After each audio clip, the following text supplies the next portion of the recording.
It started with a gift, a small white box with a red ribbon sitting on my doorstep when I came home from work. No name, no card, just the box. Inside was a smart home security camera, sleek, modern, expensive looking. There was a note tucked underneath. Saw the news about break-ins in your neighborhood. Thought you could use this. Stay safe. Ryan. Ryan, my boyfriend of 6 months. Sweet, thoughtful Ryan, who remembered my coffee order and called me every night before bed. I smiled. It was considerate, a little overprotective maybe, but sweet. I texted him immediately. I said, "Thank you for the camera. You didn't have to do that." He replied, "I worry about you living alone. At least now I'll know you're safe." I said, "You're the best. I'll set it up tonight." He said, "I can come over and help if you want. These things can be tricky." I said, "That would be great, actually. I'm terrible with tech stuff." He arrived an hour later with takeout and his laptop bag.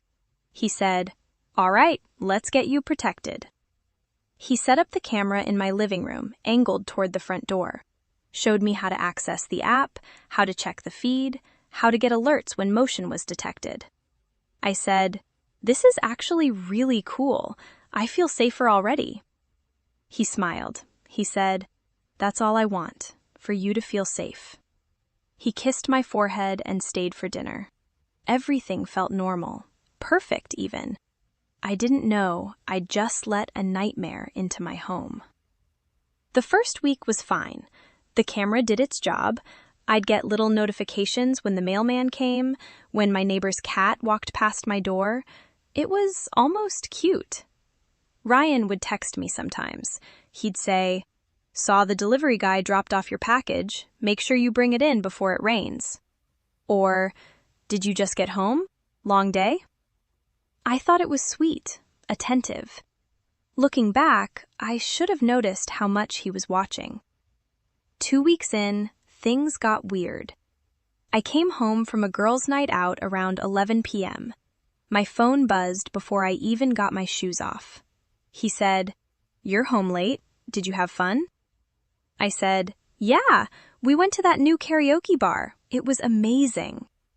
He said, "You were with Emma and Lisa?" I paused. I hadn't told him who I was with. I said, "Yeah, how did you know?"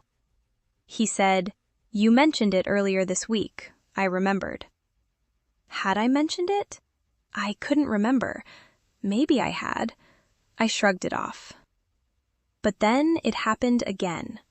I was cooking dinner a few days later, singing along to music, dancing around my kitchen in my pajamas. My phone rang. Ryan. He said, "You seem happy tonight." I laughed. I said, "I am, just making pasta and jamming out. What's up?" He said, "Nothing. Just wanted to hear your voice. You look cute when you dance, by the way." My blood went cold. I said, "What?" He said, "You're dancing. It's adorable." I looked around.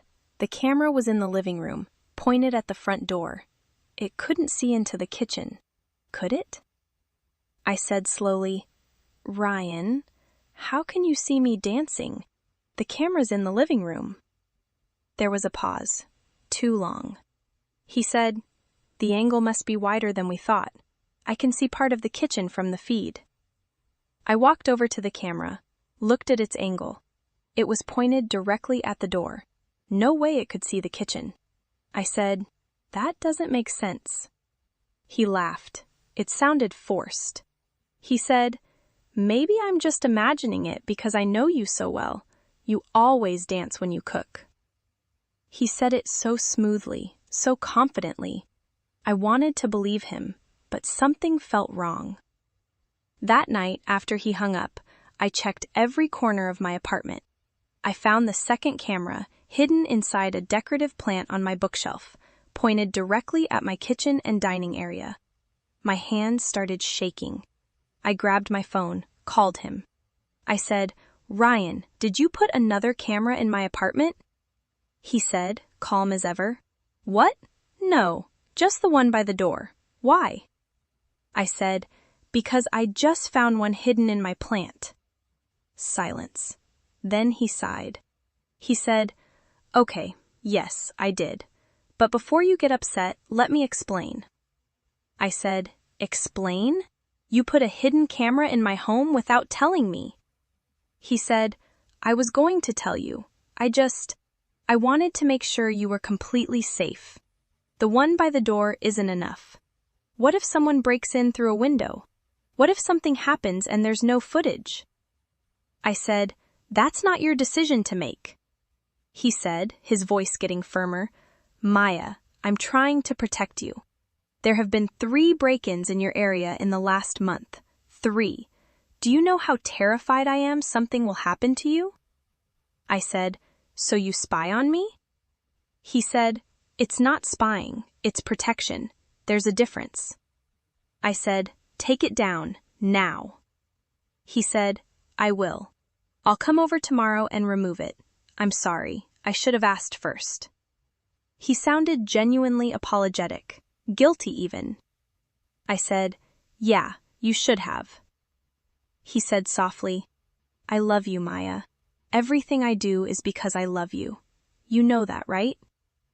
I wanted to stay angry, but he sounded so sincere. I said quietly, I know. He said, I'll make it right, I promise. The next day, he came over with flowers and coffee. He removed the camera from the plant, showed me the app, deleted the feed. He said, I'm sorry, really, I crossed a line. I said, You did. He said, I just get scared thinking about you here alone, but I should have respected your privacy. It won't happen again. He held me, kissed the top of my head. I forgave him. I thought that was the end of it. I was so wrong. 3 weeks later, I was getting ready for bed. I'd just gotten out of the shower, wrapped in a towel, hair dripping. My phone buzzed. A text from Ryan. He said, Blue looks good on you. I froze. I looked down. I wasn't wearing blue. I was in a towel. I typed back confused, What? He said, Your towel. It's blue, right? My heart started pounding.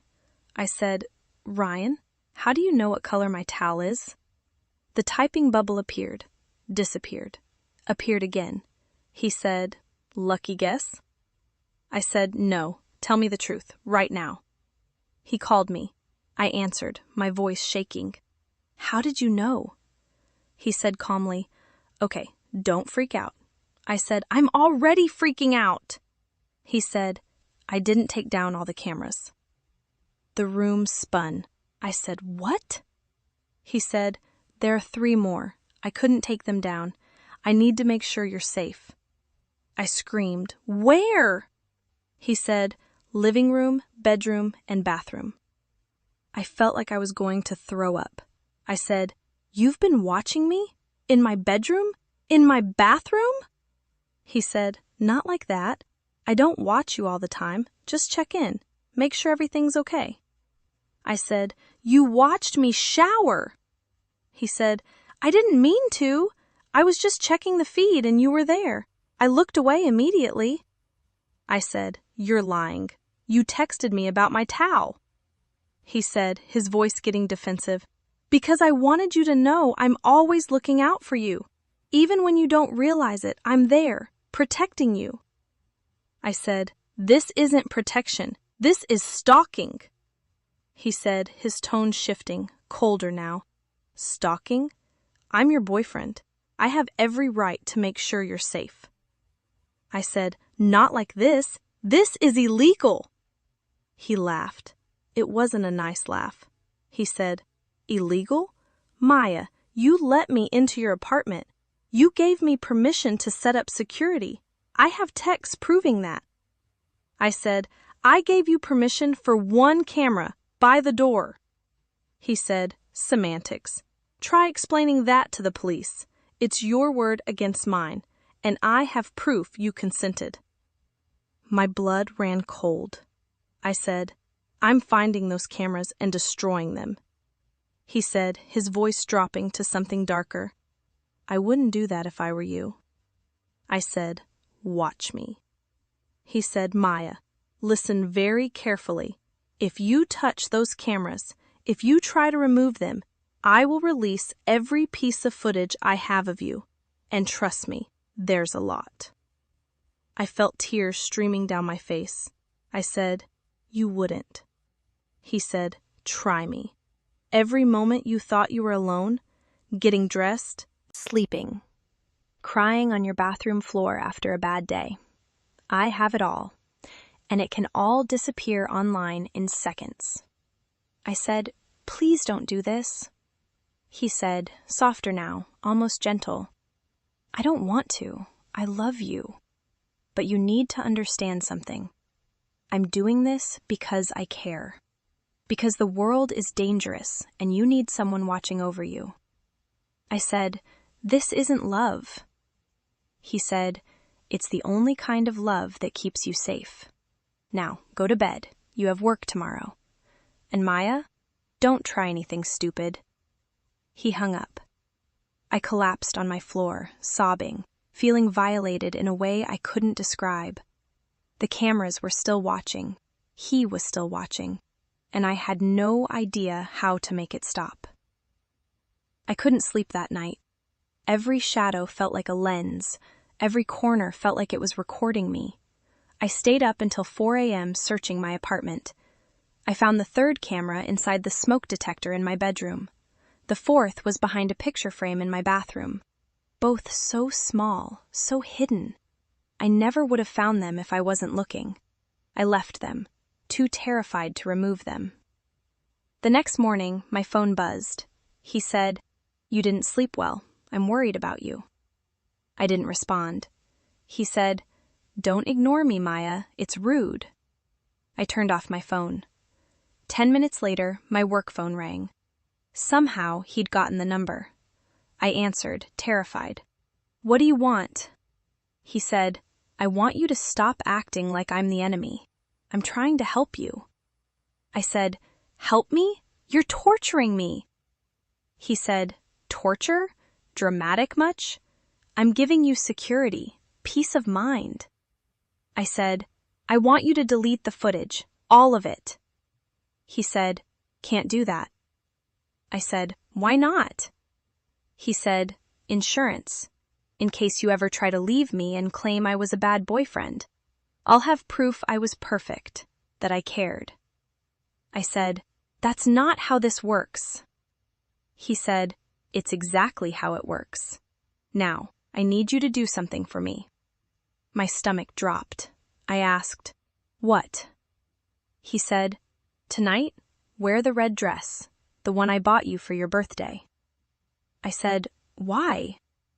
He said, "Because I want to see you in it, and because I'm asking nicely." I said, "And if I don't?" He said, "Then I'll send a very interesting compilation video to your boss. Maybe your mom. Maybe everyone in your contact list." Tears burned my eyes. I said, "You're a monster." He said, "I'm a man in love. There's a difference. See you tonight, Maya. On camera." He hung up. I sat in my car in the parking lot and screamed until my throat was raw. But that night, I wore the red dress, because I was terrified of what he'd do if I didn't. Days blurred into weeks.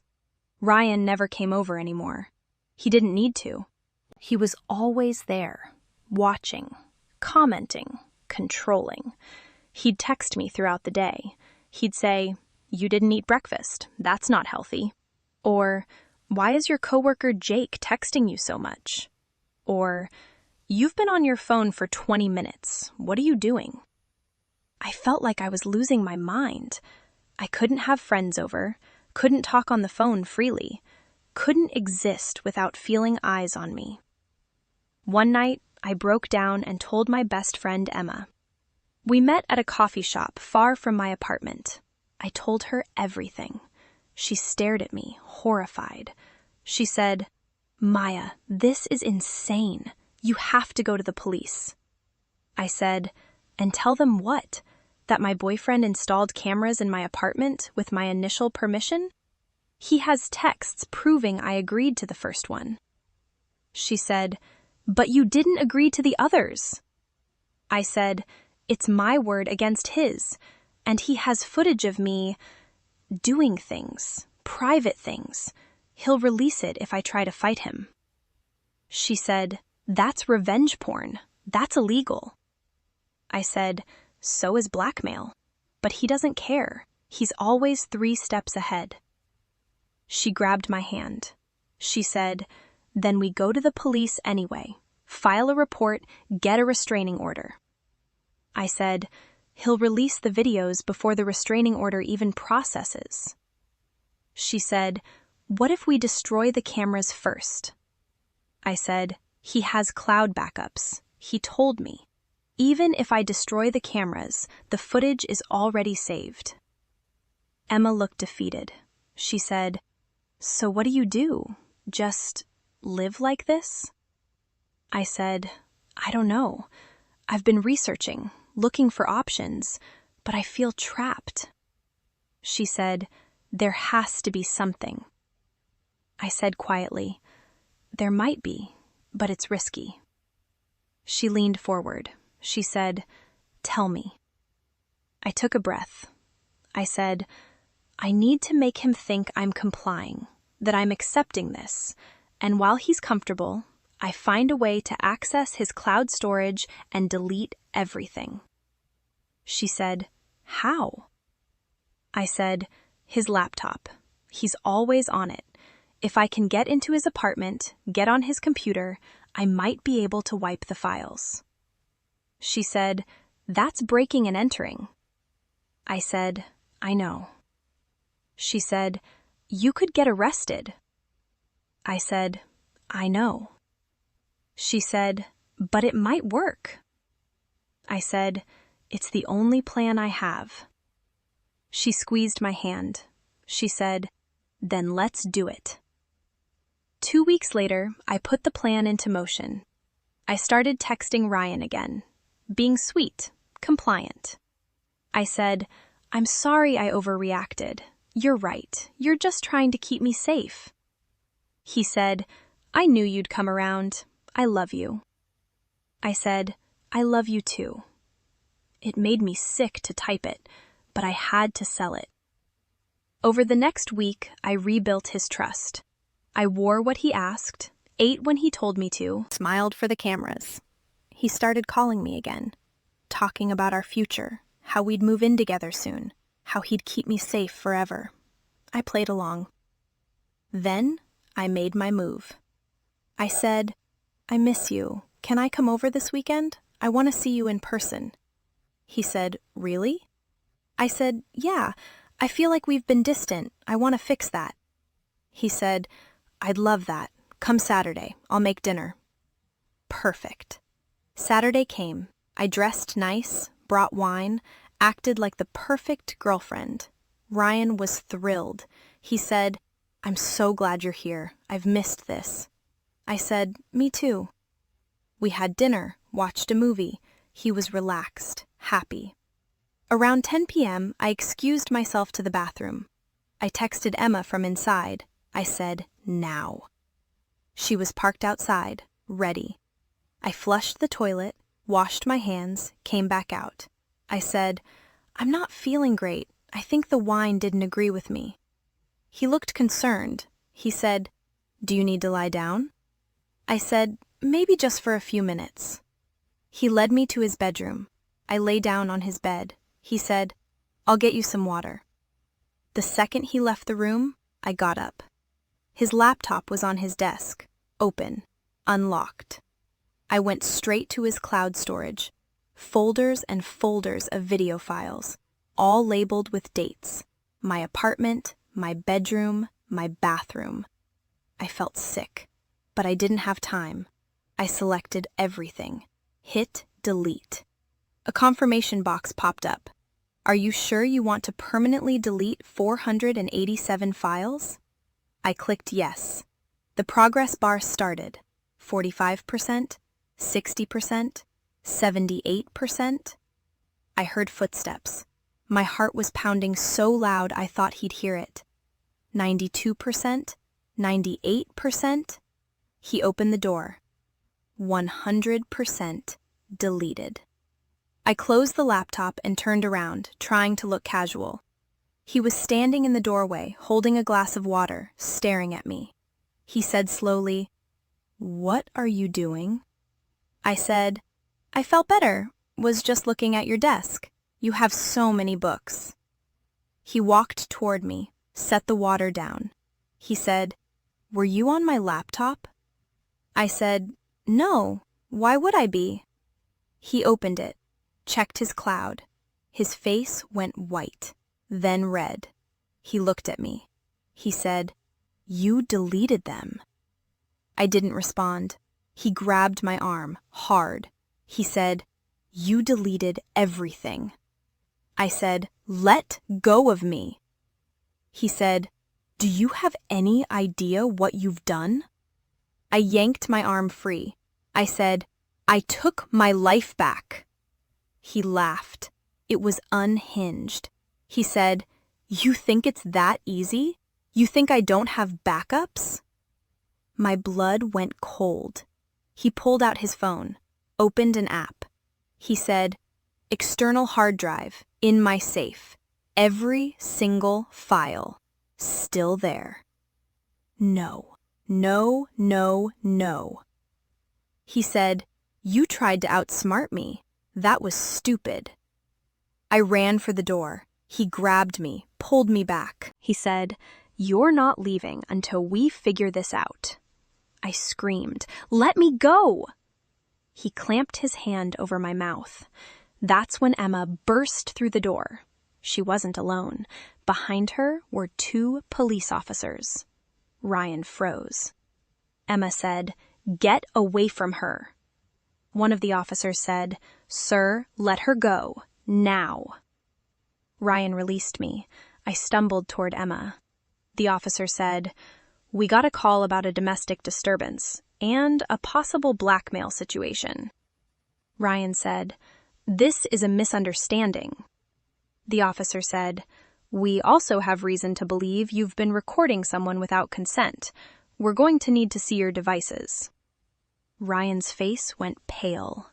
I'd planned this with Emma. She'd been recording our texts, our calls, everything. And when I went into his apartment, she'd called the police, told them I was in danger. They had enough for a warrant. They seized his laptop, his phone, the external hard drive. They found everything. The trial took 4 months. Ryan was charged with illegal surveillance, invasion of privacy, harassment, and attempted distribution of intimate images. He tried to claim it was consensual, that I'd agreed, but the evidence was clear. The hidden cameras, the threats, the control. 12 other women came forward. He'd done this before, to ex-girlfriends, to roommates, to women he dated briefly.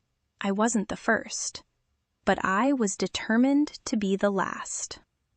He was sentenced to 6 years. The cameras were removed from my apartment.